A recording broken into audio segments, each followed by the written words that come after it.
First contact, protocol shattered DR. Sarah Chun pushed her thick-rimmed glasses up her nose as she stared at the cascading data streams on her monitor. The Luna Station Communications Array had been her workplace for 3 years, and she had grown accustomed to the steady rhythm of routine transmissions between Earth colonies and deep space mining operations. Tonight felt different. Something in the electromagnetic spectrum was creating patterns that made her skin crawl with excitement. The signal had first appeared as a faint whisper among the cosmic background radiation at 0347 hours Universal Coordinated Time. Most technicians would have dismissed it as interference from a solar flare or equipment malfunction. But Sarah had spent her doctoral years studying xenolinguistics, and her trained eye recognized something that made her heart race. These weren't random patterns. They were structured, mathematical, and desperately trying to communicate. Sarah's fingers flew across her keyboard as she isolated the signal and began running it through the university's most advanced decryption algorithms. The Luna Station's quantum processors hummed with increased activity as they tackled the alien mathematics. Coffee grew cold at her elbow while she worked through the night, driven by the growing certainty that humanity was about to make first contact with an intelligent alien species. The breakthrough came at dawn. The signal resolved into a series of images and sounds that told a story of unimaginable terror. Sarah watched in horror as her screens displayed recordings of a beautiful blue-green world under siege.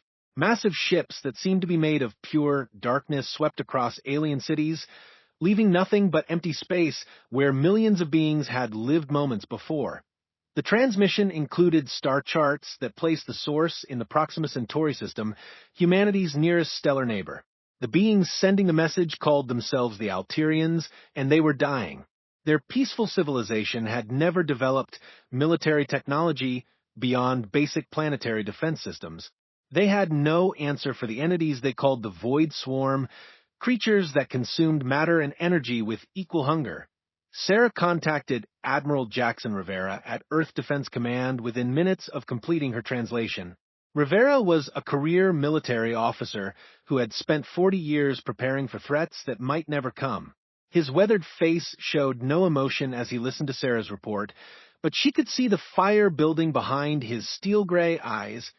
Admiral Rivera had earned his reputation during the Titan mining conflicts, where human miners had fought off automated defense systems in the frozen methane storms of Saturn's largest moon.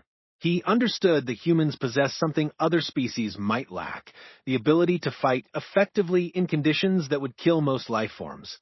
Earth had forged humanity in extreme environments, and they had learned to thrive where others would perish. The emergency session of the Global Defense Council lasted 18 hours. Representatives from every major nation gathered via holographic link to debate humanity's response to the alien distress call. Some argued for caution, suggesting that intervention in an alien war could bring unwanted attention to Earth. Others questioned whether humanity had the right to interfere in conflicts between species they had never met. Admiral Rivera stood before the assembled delegates and delivered the speech that would define humanity's place in the galaxy. He spoke of responsibility, of the moral obligation to help those who could not help themselves. He reminded them that Earth's harsh environment had not created a species of cruel predators, but rather a people who understood the value of cooperation and sacrifice in the face of impossible odds. The vote was closer than expected, but it passed. Earth would mobilize its fleet to answer the Alterian distress call. It was a decision that would change the course of galactic history. Captain Mike Torres received his orders while conducting training exercises in the asteroid belt. The Determination was Earth's newest and most advanced warship, designed with lessons learned from decades of deep space operations. Its hull was forged from materials that could withstand the crushing pressures of Jupiter's atmosphere and the radiation storms of the solar wind. Torres had commanded mining operations in the Kuiper Belt before joining the military, and he understood how to operate equipment in environments that would destroy lesser technology. The fleet that assembled at Luna Station represented humanity's entire deep space naval capability. 12 vessels ranging from the massive dreadnought Determination to nimble frigates designed for reconnaissance and escort duties. Each ship carried weapons originally designed for asteroid mining and space construction, but human engineers had spent the past decade quietly adapting them for potential military use. Dr. Chun found herself assigned to the mission as the fleet's xenolinguistic specialist. She would be responsible for communicating with any Alterian survivors they might encounter and gathering intelligence about the Void Swarm's capabilities. As she packed her belongings in the small cabin aboard the Determination, she wondered if she was about to witness humanity's first victory among the stars or its final defeat. The journey to Proxima Centauri would take 3 weeks using humanity's most advanced, faster-than-light drive systems. Captain Torres used the time to drill his crew in combat scenarios based on Sarah's analysis of the Alterian transmissions. The enemy they were facing seemed to exist partially outside normal space-time, making conventional weapons potentially ineffective. Chief Engineer Lisa Park spent the voyage modifying the ship's mining lasers and communication arrays. Her team worked around the clock to develop new tactics based on the limited information they had about their enemy. If the Void Swarm existed partially in subspace, then perhaps electromagnetic interference might disrupt their cohesion. It was a theory built on hope and desperation, but it was all they had. On the 15th day of their journey, the fleet received another transmission from the Proxima Centauri system. This one was much weaker and carried the desperation of a dying civilization. The Alterians had retreated to their outermost planet, a frozen world that offered little protection but was their last refuge. The Void Swarm had consumed 2 of their 3 worlds completely, leaving behind empty space where planets had once orbited their star. Admiral Rivera called a final briefing as they prepared to drop out of faster-than-light travel. The mission parameters were simple. Rescue as many Alterian survivors as possible and gather intelligence about the Void Swarm's capabilities and weaknesses. If possible, they would attempt to drive off the alien attackers, but the primary goal was reconnaissance and rescue. Sarah studied the latest transmissions from the refugee ships fleeing the Proxima system. The Alterians described their attackers as beings of pure hunger that existed partially outside normal reality. They consumed matter by converting it into energy, then feeding that energy back into their collective consciousness. Individual swarm entities could phase in and out of normal space-time, making them nearly impossible to target with conventional weapons. The final message from the Alterians included a warning that chilled everyone who heard it. The Void Swarm was not satisfied with consuming the Proxima system. They were already sending scout entities toward other star systems, following the electromagnetic signatures of inhabited worlds. Earth's radio transmissions had been broadcasting humanity's location across the galaxy for over a century, making it an obvious target for the hungry entities. As the human fleet prepared to drop out of faster-than-light travel at the edge of the Proxima system, Captain Torres addressed his crew over the ship's communication system.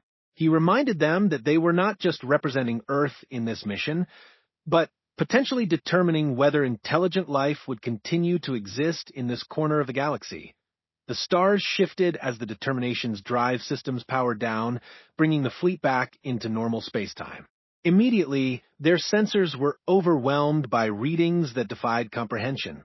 Where the inner planets of the Proxima system should have been, there was only empty space filled with strange energy signatures that seemed to exist in multiple dimensions simultaneously. Sarah's communication equipment detected faint signals from the outer system, where a handful of Alterian ships continued to broadcast their desperate pleas for help. But between the human fleet and the survivors lay something that made even experienced space veterans pause in shock. The Void Swarm had noticed their arrival, and it was hungry for new prey. Admiral Rivera looked at the tactical displays showing thousands of dark entities moving through space with impossible speed and coordination. Any rational commander would have ordered an immediate retreat to warn Earth of the approaching threat. But Rivera was human, and humans had learned long ago that sometimes the only way through hell was straight ahead. The Admiral opened a communication channel to the entire fleet and spoke the words that would echo through galactic history. All ships, battle stations. We didn't come this far to turn back now. Let's show these things what happens when they threaten innocent people in front of humans. Deathworld tactics unleashed the Void Swarm moved through space like a living shadow, thousands of entities that seemed to bend reality around them as they approached the human fleet. Captain Torres watched the tactical displays with the calm focus that had kept him alive during mining operations in the most dangerous regions of the solar system. The enemy was unlike anything in human military doctrine, but Torres had learned long ago that the universe rarely presented problems with easy solutions to Dr. Sarah Chun worked frantically at her communication station, trying to establish contact with the Altarian survivors while monitoring the approaching swarm entities. The alien refugees were broadcasting from a position near the system's outermost gas giant, where they had taken shelter in the planet's electromagnetic field. Their transmissions painted a grim picture of an enemy that could phase in and out of normal spacetime at will, making conventional weapons useless against them. The first swarm entity reached weapons range and immediately demonstrated why no species had successfully resisted them. The creature appeared as a writhing mass of darkness that seemed to absorb light itself, measuring nearly 2 kilometers in length. When the frigate Courage opened fire with its primary weapons, the energy beams passed harmlessly through the entity as if it were made of shadow and empty space. The swarm's counterattack defied every law of physics the human scientists understood. Tendrils of pure darkness reached across space to touch the Courage's hull, and where they made contact, the ship's metal plating simply ceased to exist, not destroyed or vaporized, but converted into energy that fed back into the attacking entity. The frigate's crew had seconds to evacuate before their entire vessel was consumed. Admiral Rivera watched his first ship disappear and felt the familiar weight of command decisions that could save or doom everyone under his authority. The conventional playbook was useless against an enemy that existed partially outside normal reality. But humans had not conquered their hostile homeworld by following conventional wisdom. They had survived by adapting, improvising, and refusing to accept defeat even when facing impossible odds. Chief Engineer Lisa Park had been monitoring the energy signatures from her position aboard the Determination when the Courage was attacked. Her instruments detected something that made her heart race with excitement rather than fear. The Void Swarm entities showed massive disruption in their coherence patterns whenever they encountered strong electromagnetic fields. The ship's mining lasers and communication arrays were generating exactly the kind of interference that seemed to cause them distress. Park contacted Captain Torres immediately with her discovery. The mining lasers that had been designed to cut through asteroid metal could be reconfigured to generate sustained electromagnetic pulses. The communication arrays that kept the fleet in contact across interplanetary distances could be overloaded to create interference patterns that might disrupt the swarm's ability to phase between dimensions. The human fleet began implementing desperate modifications even as more swarm entities closed the distance. Engineers worked in pressure suits on the outer hulls of their ships, rewiring systems that had never been designed for combat use. The deep space mining equipment that formed the backbone of human space industry was about to be tested in ways its creators had never imagined. Dr. Chin finally established contact with the Altarian survivors and found herself speaking with Ambassador Kethval, a being whose dignity remained intact despite watching his civilization die around him. The Altarians were a peaceful species that had achieved interstellar travel through careful scientific advancement rather than the desperate necessity that had driven human expansion. They had never developed weapons of war because they had never encountered anything that required them. Ambassador Kethval described the Void Swarm's attack patterns with the precision of a scholar trying to understand an incomprehensible natural disaster. The entities seemed to be controlled by a collective consciousness that existed primarily in subspace, coordinating their actions across vast distances with perfect synchronization. Individual swarm members could phase between dimensions to avoid attacks, but they had to maintain coherence in normal spacetime to interact with matter and energy. The conversation was interrupted when a group of swarm entities began probing the Determination's defenses. Captain Torres ordered his crew to implement Park's modifications, and the ship's mining lasers began firing in coordinated pulses designed to create electromagnetic interference rather than direct damage. The results exceeded their most optimistic projections. The void swarm entities recoiled from the electromagnetic bombardment like living creatures touching a hot surface. Their shadowy forms became more solid and defined when exposed to the interference, making them vulnerable to conventional weapons for brief moments. Torres immediately ordered all ships to coordinate their attacks, using the mining lasers to disrupt enemy cohesion while the military weapons targeted them during their moments of vulnerability. The battle that followed would be studied by military strategists for generations to come. Human crews fought with the improvised tactics and desperate creativity that had allowed their species to survive in environments ranging from Arctic tundra to active volcanic zones. When their weapons overheated from sustained firing, they used the ship's maneuvering thrusters to ram damaged swarm entities. When their shields failed, they used the metal debris from destroyed ships as projectile weapons launched by mining equipment. Commander Lisa Park led a boarding action against a partially disabled swarm entity that had become trapped in normal spacetime. Her team used cutting tools designed for asteroid mining to carve through the creature's strange matter, discovering that its internal structure was a hybrid of organic tissue and crystalline technology. The entity seemed to be simultaneously alive and artificially constructed, suggesting that the Void Swarm was the result of some ancient civilization's attempt to transcend the limitations of biological existence. The tide of battle turned when Dr. Chun made a crucial discovery about swarm communication methods. The entities used quantum entanglement to maintain contact with their collective consciousness, but this connection could be disrupted by specific frequency patterns. Working with Park's engineering team, she developed a way to broadcast interference that would temporarily sever individual swarm members from their hive mind. Cut off from collective guidance, the isolated swarm entities became confused and disoriented. They retained their individual hunger and aggression, but lost the perfect coordination that made them so effective as a fighting force. Human crews began targeting the communication nodes that Park's team had identified, systematically disrupting the enemy's ability to function as a unified force. The breakthrough came when Captain Torres made a decision that would have been considered insane by any other species in the galaxy. Instead of maintaining safe distance from the enemy, he ordered the determination to charge directly into the heart of the swarm formation. The ship's hull had been designed to withstand the crushing pressures and radiation storms of gas giant atmospheres, making it more durable than anything the Alterians had ever built. The Torres's ship carved through the swarm formation like a meteor through an atmosphere, its modified mining lasers creating corridors of electromagnetic interference that disrupted dozens of entities simultaneously. Other human vessels followed his lead, turning the battle into a close-quarters brawl that played to humanity's strengths while negating many of the swarm's advantages. The fighting reached its climax when Admiral Rivera detected a massive energy signature emerging from the system star.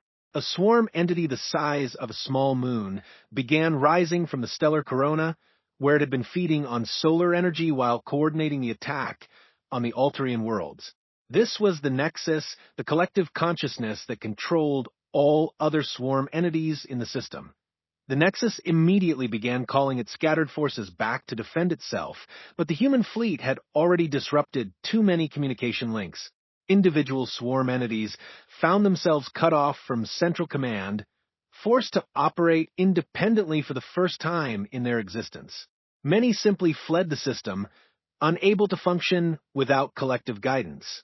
Others became aggressive but uncoordinated, making them easy targets for human weapons. Dr. Chun intercepted communications between the Nexus and other swarm collectives scattered across the galaxy. The alien entity was reporting humanity's resistance tactics to its companions, sharing information about electromagnetic vulnerabilities and coordination disruption techniques. Earth's location had been identified as a priority target, and multiple swarm collectives were already converging on human space. The immediate battle was won, but the larger war was just beginning.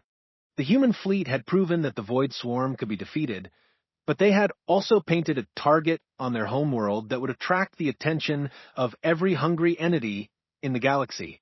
As rescue operations began for the surviving Alterians, Admiral Rivera faced the sobering reality that humanity had just announced itself as the galaxy's newest defender against an enemy that had consumed civilizations for millennia. Ambassador Kethval joined the human fleet aboard the Determination, his scaled features showing a mixture of gratitude and concern. His people owed their survival to human intervention, but he understood the price that courage might demand. The galaxy had learned that the species from the third planet of an unremarkable star system could fight the Void Swarm and win. Now, every remaining Swarm collective would be coming to test that strength against humanity's homeworld. Captain Torres stood on his bridge, watching as human crews worked alongside Alterian survivors to repair damaged ships and treat wounded from both species. They had won this battle through courage, ingenuity, and the kind of stubborn refusal to surrender that had carried humanity through ice ages and volcanic winters. But the real test was still coming, and it would require everything their species had learned about fighting impossible odds. When predators meet their match, the journey back to Earth took on the urgency of a race against extinction itself. Admiral Rivera's fleet had rescued nearly 40,000 Alterian survivors, but the intelligence they carried painted a terrifying picture of what was coming. The Void Swarm operated as a galactic plague, consuming entire star systems and leaving empty space where civilizations had flourished for millennia. Humanity had just announced itself as the first species capable of resistance, making Earth the primary target for every swarm collective in the galaxy. Dr. Sarah Chun worked around the clock with Ambassador Kethval and the Alterian scientists to develop what they called the Earth Protocol.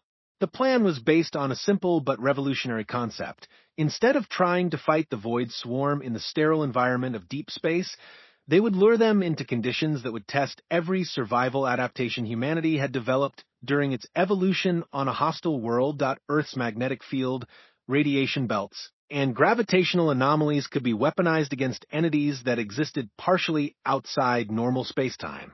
The planet's volcanic activity, seismic instability, and extreme weather patterns represented environmental hazards that the swarm had never encountered. Most importantly, Earth's diverse ecosystem of predator and prey relationships had created defensive strategies that the collective consciousness could not predict or counter. Captain Torres spent the voyage studying tactical data with General Marcus Stone, the commander of Earth's planetary defense forces.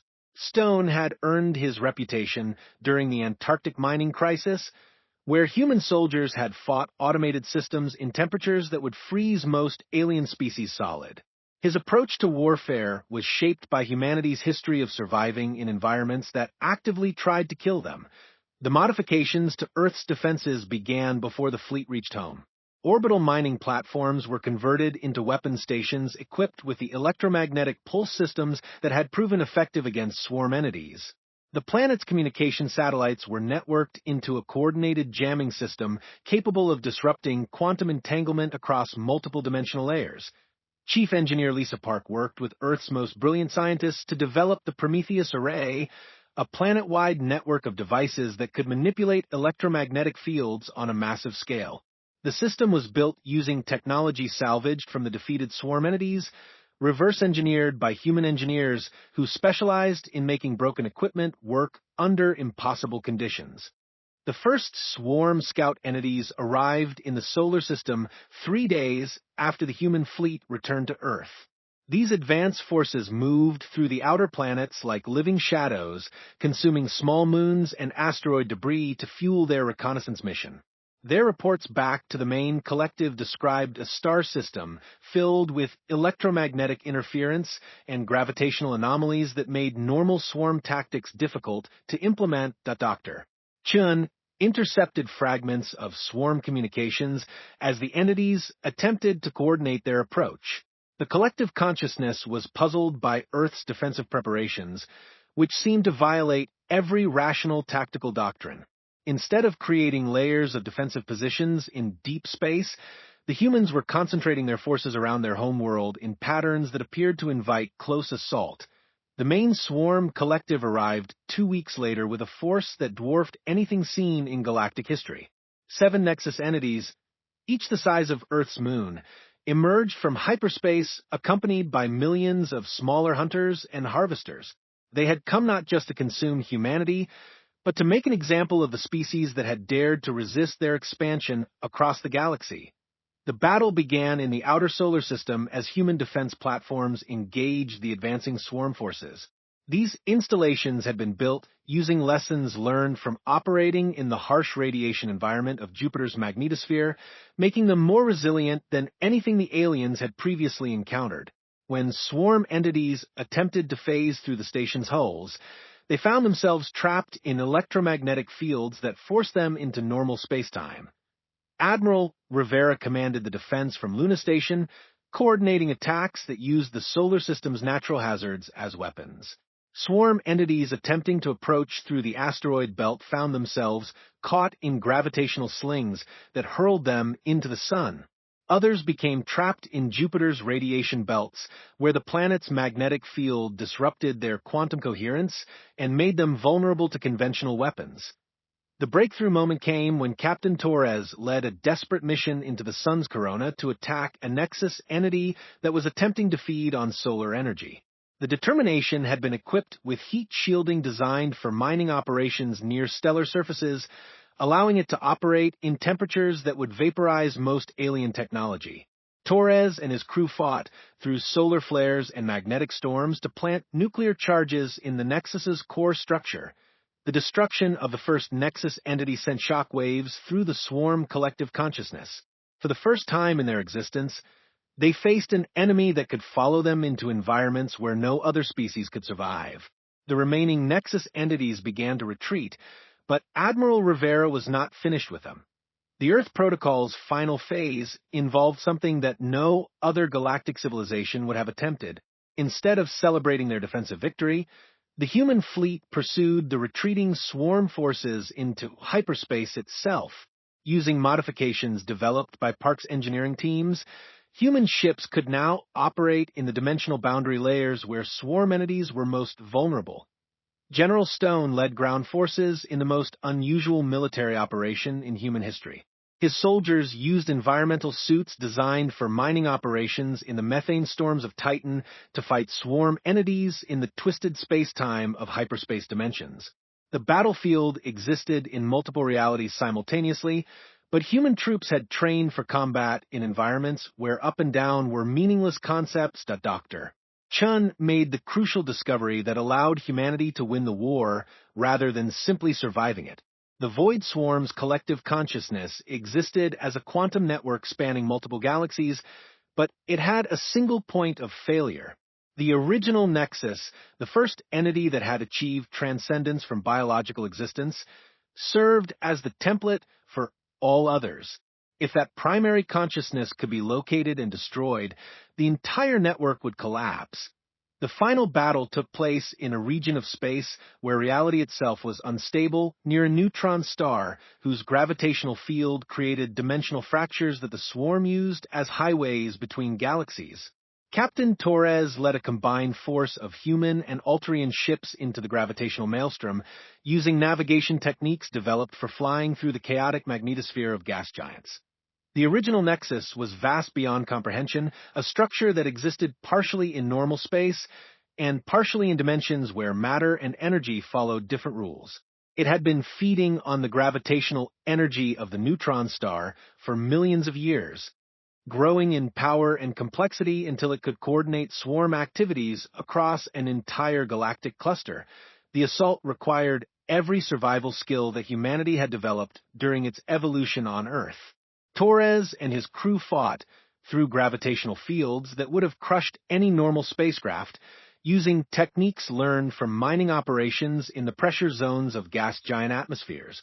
They navigated through space-time distortions that created multiple contradictory versions of reality, relying on human intuition and adaptability to distinguish between genuine threats and dimensional echoes. The final confrontation took place inside the Nexus itself, where Torres led a boarding party through corridors that existed in 17 dimensions simultaneously. The entity's defenses were designed to repel attacks from beings that existed purely in normal spacetime, leaving them vulnerable to humans who had learned to think in three-dimensional terms while operating in environments that defied conventional physics. Commander Park's team planted quantum explosives in the Nexus's core consciousness while fighting through defenses that attacked their minds as well as their bodies. The swarm entity tried to overwhelm them with the collected memories of every civilization it had consumed, but human minds had evolved to compartmentalize traumatic experiences and continue functioning under extreme stress. The destruction of the original Nexus created a cascade failure that spread across the entire swarm network. Billions of entities suddenly found themselves cut off from the collective consciousness that had guided them for eons. Most simply ceased to function, their artificial intelligence unable to operate without central coordination. Others went insane, attacking each other in confused desperation. Ambassador Kethval stood on the bridge of the Determination as the human fleet returned to normal space-time, watching as the remnants of the galaxy's greatest threat drifted powerlessly through the void. His people had been saved, but more importantly, countless other civilizations that might have faced swarm expansion in the future were now free to develop and flourish. The aftermath of the war saw the formation of the Terran Defense Coalition, an alliance of species united by their gratitude to humanity and their recognition that the galaxy needed protectors who could fight threats that seemed impossible to defeat. Dr. Chun became the first human galactic ambassador, using her expertise in xenolinguistics to facilitate communication between dozens of species that had previously lived in isolation. Admiral Rivera established the new doctrine of preemptive defense, sending human fleets to investigate threats before they could grow beyond manageable limits. Earth's harsh environment had created a species uniquely suited to confront dangers that would terrify other civilizations, and humanity accepted the responsibility that came with their capabilities. Captain Torres became a legend among the stars, the human who had led the charge into the heart of an enemy that had terrorized the galaxy for millions of years. His name was spoken with reverence by species that had never seen Earth, but who understood that somewhere in the cosmos, the children of a death world stood ready to fight for those who could not fight for themselves. The Altarian homeworlds were eventually restored using human terraforming technology, but Ambassador Kethval chose to remain on Earth as a permanent representative of his people. He had seen something in humanity that reminded him of the fundamental truth about civilization, that sometimes the greatest acts of creation require the willingness to fight against forces of destruction. Years later, when new threats emerged from the dark spaces between galaxies, they found a galaxy that was no longer defenseless. The humans had taught other species that resistance was possible, that predators could be defeated by prey that refused to run away. Earth's children had carried their homeworld's lessons to the stars, transforming a galaxy of victims into a community of survivors. The universe was vast and filled with dangers that defied imagination, but it now contained something that had never existed before, a species that had evolved to fight impossible odds and win.